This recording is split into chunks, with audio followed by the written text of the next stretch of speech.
কেবলমাত্র এই এলাকার ভাই বোনদের জন্য নয়, সারা দেশবাসীর জন্য একটা খুবই গর্বের বিষয়। কারণ আজ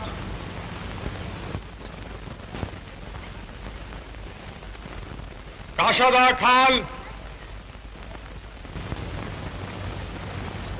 খনন সম্পূর্ণ হয়েছে। এই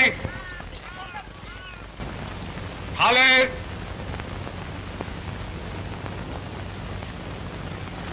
পুরা এলাকা আমি নিজে আজ পায়ে হাঁটলাম দেখবার জন্য যে সত্যি এই কাজ পুরোপুরিভাবে সম্পূর্ণ হয়েছে কিনা, এবং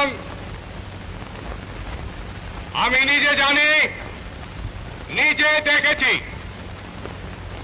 যে কাজ সম্পূর্ণ হয়েছে পুরোপুরিভাবে, এবং এটা বলতে গেলে প্রায় সম্পূর্ণভাবেই স্বেচ্ছাশ্রমের ভিত্তিতে হয়েছে। কেবলমাত্র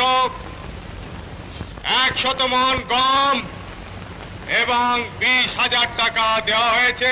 বাকি সমস্ত কাজ এই এলাকার ভাই বোনেরা স্বেচ্ছাশ্রমের ভিত্তিতে করেছে। খননের ফলে আগামীতে লক্ষ লক্ষ একর জমিতে সারা বছর ধরে আপনারা চাষাবাদ করতে পারবেন, এবং এই নদী পুনর্খনন করার ফলে ঢাকা জেলার যে খাদ্য ঘাটতি হয়েছে ইনশাআল্লাহ সেই ঘাটতি পুরোপুরি ভাবে মিটে যাবে।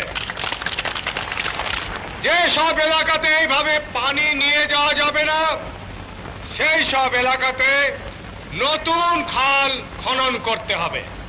যে সব এলাকাতে খাল নদী দিয়ে আমরা পানি নিয়ে যেতে পারবো না, সেই সব এলাকাতে